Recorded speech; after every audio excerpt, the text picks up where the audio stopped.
ಹಿಂದೂ ಹೃದಯ ಸಾಮ್ರಾಟ್ ಛತ್ರಪತಿ ಶಿವಾಜಿ ಮಹಾರಾಜರ ಸಂಕ್ಷಿಪ್ತ ವಿವರ. ಭಾರತಾಂಬೆಯ ಹೆಮ್ಮೆಯ ಪುತ್ರ ಶಿವಾಜಿ ಮಹಾರಾಜರು ಇತಿಹಾಸದ ಪುಟಗಳಲ್ಲಿ ಮರೆಯಲಾಗದ ಮಾಣಿಕ್ಯ. ಅಪ್ರತಿಮ ಯೋಧ, ವೈರಿಯನ್ನು ಹಿಮ್ಮೆಟ್ಟಿಸುವ ಛಲ ಈತನು ತನ್ನ ತಾಯಿಯಿಂದ ಕಲಿತುಕೊಂಡಿದ್ದ. ತನ್ನ ಸ್ವಂತ ಧೈರ್ಯ, ಬುದ್ಧಿವಂತಿಕೆಯಿಂದ ಮರಾಠ ಸಾಮ್ರಾಜ್ಯವನ್ನು ಸ್ಥಾಪಿಸಿದನು. ಹಿಂದವಿ ಸಾಮ್ರಾಜ್ಯದ ಮಹತ್ವಾಕಾಂಕ್ಷಿ ಶಿವಾಜಿ ಜನಿಸಿದ್ದು 1630 ಫೆಬ್ರವರಿ 19ರಂದು ಪುಣೆಯ ಬಳಿ ಶಿವನೇರಿ ದುರ್ಗ್ನಲ್ಲಿ ಜನಿಸಿದನು.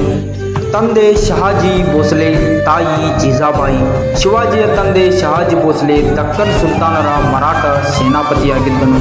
ತಾಯಿ ಜೀಜಾಬಾಯಿ ಶಿವಾಜಿ ಮಹಾರಾಜರಿಗೆ ಸಾಮ್ರಾಜ್ಯ ಕಟ್ಟಲು ಪ್ರೇರಣೆ ನೀಡಿದ ಮಹತ್ವಾಕಾಂಕ್ಷಿ ತಾಯಿ. ಶಿವಾಜಿಯ ರಾಜಕೀಯ ಗುರು ದಾದಾಜಿ ಕೊಂಡದೇವ ಯುದ್ಧ ಕೌಶಲ್ಯದ ವಿದ್ಯಾಭ್ಯಾಸವನ್ನು ಶಿವಾಜಿಗೆ ದಾರಿ ಎಳೆದರು. ಆಧ್ಯಾತ್ಮಿಕ ಗುರು ರಾಮದಾಸರು 1674 ಜೂನ್ 6ರಂದು ರಾಯಗಢದಲ್ಲಿ ಪಟ್ಟಾಭಿಷೇಕ ಮಾಡಿಕೊಂಡ. ಶಿವಾಜಿಯು ತನ್ನ ಚಿಕ್ಕ ವಯಸ್ಸಿನಲ್ಲಿ, ಅಂದರೆ 16ನೇ ವಯಸ್ಸಿನಲ್ಲಿ ಹಲವಾರು ಕೋಟೆಗಳನ್ನು ಗೆದ್ದುಕೊಂಡ.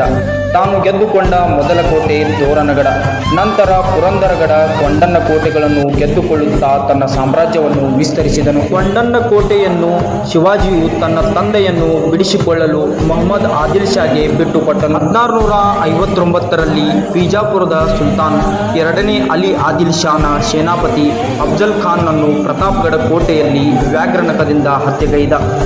ತದನಂತರ 1663ರಲ್ಲಿ ಔರಂಗಜೇಬನ ದಂಡನಾಯಕ ಶಾಯಿಸ್ತಾ ಖಾನ್ನನ್ನು ಸೋಲಿಸಿದನು. ಶಿವಾಜಿ ಮಹಾರಾಜರು ಗೆರಿಲ್ಲಾ ಯುದ್ಧ ತಂತ್ರವನ್ನು ಬಳಸುತ್ತಿದ್ದರು. ಗೆರಿಲ್ಲಾ ಯುದ್ಧ ತಂತ್ರ ಎಂದರೆ ಗುಪ್ತವಾಗಿ, ಅಪ್ರತ್ಯಕ್ಷವಾಗಿ ಯುದ್ಧ ಮಾಡುವುದು. ಏಪ್ರಿಲ್ 3, 1680ರಂದು ಶಿವಾಜಿ ಮಹಾರಾಜರು ಮರಣ ಹೊಂದಿದರು.